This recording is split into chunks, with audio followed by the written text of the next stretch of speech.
Welcome to I Said What I Said. I'm 𝐼𝐸𝐿. That's Tyson Gentry. This is going to be our first region preview here, folks. So what we're going to do, we're going to do it differently this year. We used to just do a mega. We're going to throw everything out there, and we're like, boy, we're kind of losing our trackers. So what we're going to do, we're going to do 4 separate episodes, previewing the South, previewing the East, previewing the Midwest, the back to the West, going through the bracket. We're going to dive into the first round matchups. Nothing gambling on this one. That'll be later. Tyson will tell you about how you can find our picks in the meantime. If we want to do some early stuff, but this is just like an overview, talk about matchups. We'll give some early second round thoughts based on how we see the bracket shaping out, and then we'll pick our region winner, give out our region Cinderella, and that's what we'll do for all 4 rounds. Tyson, we're recording after St. Francis and Alabama State had a banger of a first one in the first 4. Good Lord.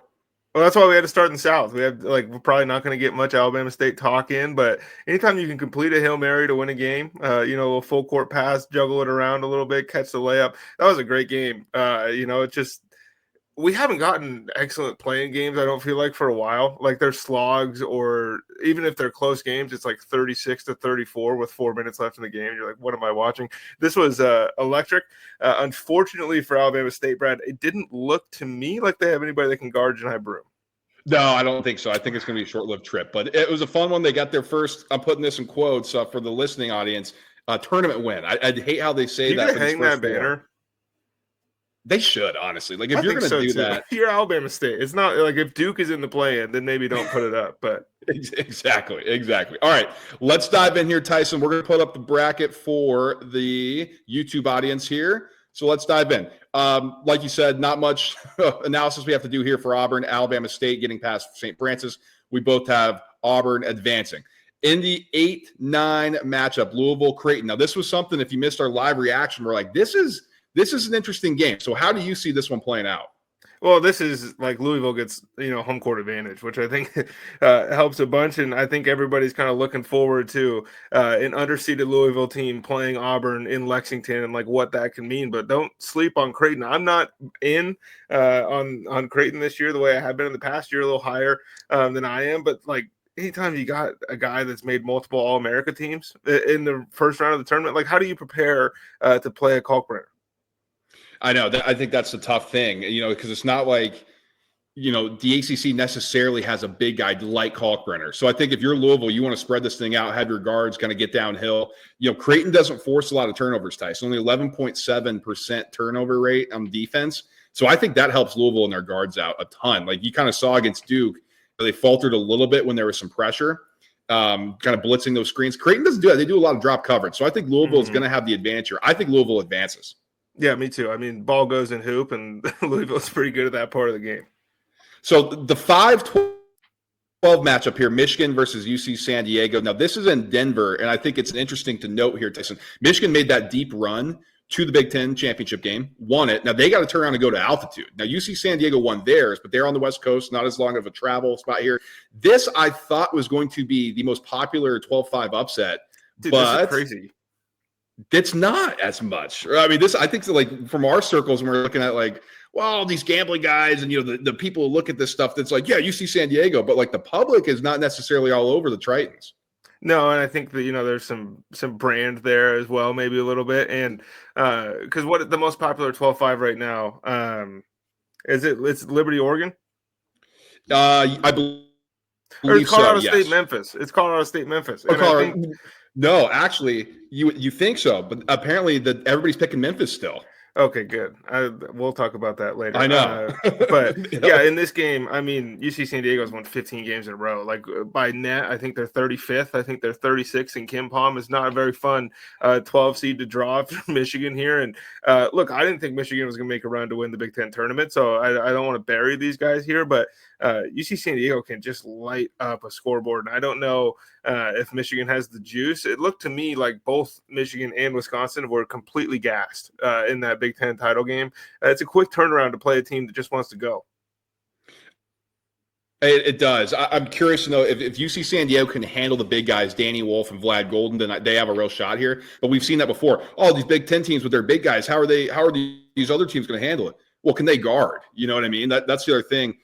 Trey Holloman or the Trey Donaldson transferred from Auburn for Michigan. He had a good Big Ten tournament, Tyson. but he's inconsistent. I don't think if you don't have good guard play for Michigan, that's going to be tough. We see that do Big Ten teams each and every year. So I said this on our immediate reaction. I called this. I'm ready to fade Michigan. I'm not changing for my UC San Diego pick here. I love it. I also think that they're the lowest seed here that I can talk myself into catching a win. So let's close out here in Denver, because we have Texas A&M and Yale.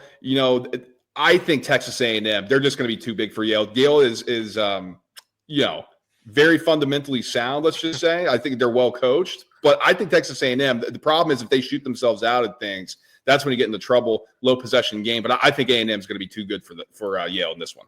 Yeah, I think A&M is going to bully Yale. It's not your this isn't you catch an upset against a fading Arizona or something like that, or it's on my mind because Ivy, but A&M has a chance to bully their way through this region, not just in this game.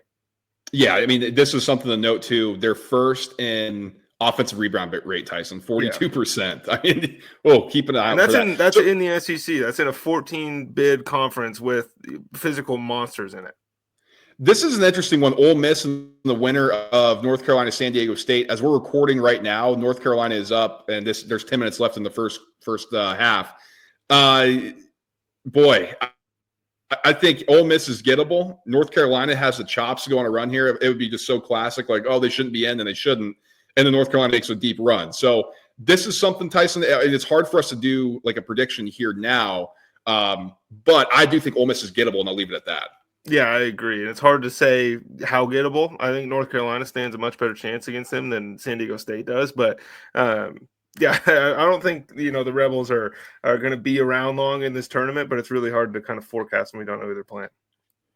And so Iowa State faces Lipscomb, Tyson. Now, this is interesting, not necessarily this game itself, but Iowa State's dealing with some injuries. And, that is problematic, I think, for their long-term outlook. But in this one in particular, do you see them running into problems? And we know 14s have beaten threes. Is there any way Iowa State goes down here? I don't think so. Never say never when it comes to March, but Iowa State is pretty battle tested. Yes, they are injured, and they're the most up and down team coming in. Them and Illinois, kind of, you look at these two teams and you're like, okay, they could make the Elite Eight, or they might lose the first round by 20. But Iowa State got a lot of dudes, man. I know they're banged up, but they can score.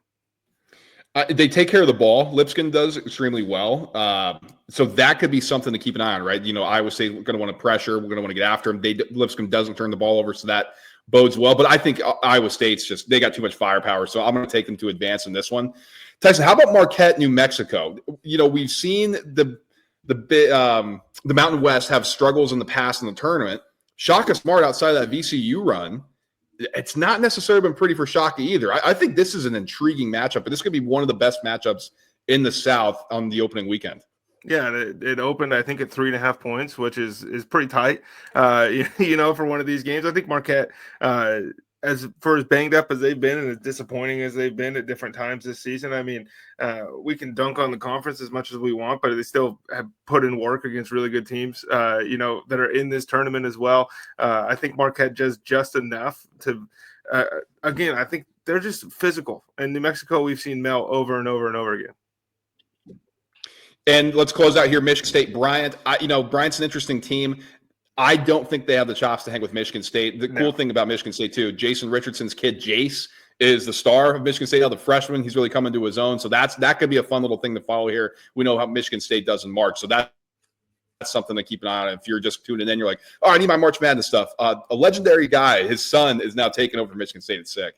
Yeah, it sucks for Bryant that this is they would be the most live 15 against probably any other 2 seed in this tournament. But Michigan State and Florida, I think, are probably the 2 deepest teams where you don't there's not a huge drop off when they go to the bench. And Michigan State can play 10 guys, which makes things tough when you're, trying to pull the upset, that they can just go to the second unit of 4- and 5-star recruits that you don't have. Bryant and Alabama the total might be set at 200. Oh, dude, over. Okay, so Tyson, here's what we're going to do. We're going to get into – so that's the bracket here. We're going to kind of come out of this thing, and we're going to give some big picture thoughts here, just some early second-round thoughts as we have it. So we both have Auburn and Louisville advancing. Now, this is interesting because this is in Lexington. Auburn, the number 1 overall seed, has to face a good Louisville team who's in the ACC championship game in a favorable spot for them. So what do you think about that from the committee? It's interesting, no doubt. But I think, look, you lose 3 out of 4 to end the regular season. You still get the number 1 overall seed. There's going to be bumps. We're going to do this in every other region. Did Duke get screwed? Like, how's Houston feel right now with some of these other teams that they're going to have to see? And then Florida catches. There's a million scorers in that thing. What I'm most curious about in this region, Brad, is like,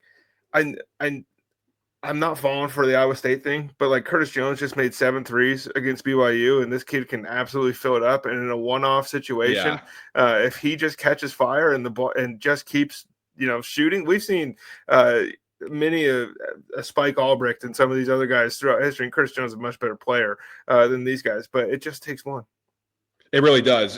And what do we always say too, Tyson? You got to have guards. Like every year in and year out. And then we see, Edey for Purdue and Klingon for UConn, blah, blah, blah. Well, how good are those guards that Purdue have and then UConn? College basketball is a big man game until tournament time. And I don't know how many times it has to be beat through some people's heads before they stop betting on the bigs.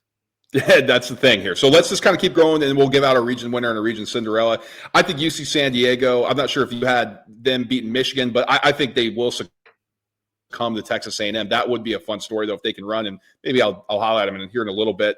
But I have that ending there. Tyson, I'm not quite sure. I got to wait for this North Carolina Ole Miss game, but I still think Iowa State will advance, even if it's a North Carolina, although I can see Carolina getting past them. Have Marquette losing to Michigan State. I just think it's Izzo. They're going to beat Marquette. We know there's some struggles there. What about you? Just kind of some early stuff in the second round. Yeah, I think it's UC San Diego for me too. Like, I don't think Yale's beating A&M. I don't think Lipscomb's beating Iowa State, and I don't think Bryant's beating Michigan, which leaves UC San Diego as the most enticing one there. I don't know if they can play with A&M, and so it doesn't feel to me maybe like a real Cinderella story. We've kind of grown accustomed to for a long time it was like, if you win a game, that's sweet. And now it's like, well, St. Peter's is going this far, and some of these other teams, Miami's in the Final Four, and so it feels like you need an extended run. In this region, I don't see it. I don't see a big one either. I think it has to be UC San Diego, right? Like Texas A&M, they can lose if they match up with UC San Diego. If UC San Diego beats Michigan, right? Like they have to do that first. But I'm with you. I mean, I don't see Yale beating A&M either. Like you said, Lipscomb maybe, right? Like that would be a huge one. But Iowa State's going to have to play that. So I think we both are sitting here. UC San Diego could potentially make a run, but Tyson, if they get to the Sweet 16, that's fun. But how far does that glass slipper go? Because they run into Auburn. I mean, if they beat Auburn, then that's a real Cinderella. We're talking about, whoa, what a legendary run. Let's get into the region winner. Oh, sorry, go ahead. Oh, I was just going to say that, like I was just said that, you can't continue to bet on bigs in March, but as you look through this region for my region winner, it sure feels like until Auburn has to play, one of these other winners from their region, they're not going to be all the way to, like, they have crazy athletes on defense as well, so they can lock down your Michigan States and some of this other stuff, and then just give the ball to the big guy and let him go get his 25 and 10. I think Auburn wins this region, but I'm the most nervous of them of any pick, because you can just feel it now in Lexington, Kentucky, and Louisville fans are there, and they're hype, and they're going up and down the court, and it's like, oh man, Auburn can't beat Bama when they play like this. They're on the road here. It's potential. I agree. I think anybody's saying coming in, Auburn's. So we both have Auburn coming out of this region. So let's put that stamp down. But I do think they are potentially the most gettable at the 1 seed. I think if I'm looking around everywhere else, I have them as the most gettable for sure, because you go to Louisville, if you run into another A&M matchup, A&M beat them before, okay, you get the revenge angle, but A&M knows they can beat them. Then I'd have them facing Michigan State. Tyson, we know what Izzo does in March. I just keep saying that you got to get to that point, but man, we've seen that before. But I'm with you. I have Auburn coming out of here and going to the Final Four. 25 years since a Big Ten team has won a national championship. That's just insane, man. That is insane. Okay, that's it for the East. Or I'm sorry, that's it for the South. We're going to the East next. My guys, the Dukies. And so we'll start previewing that. We'll talk to you guys soon. Peace.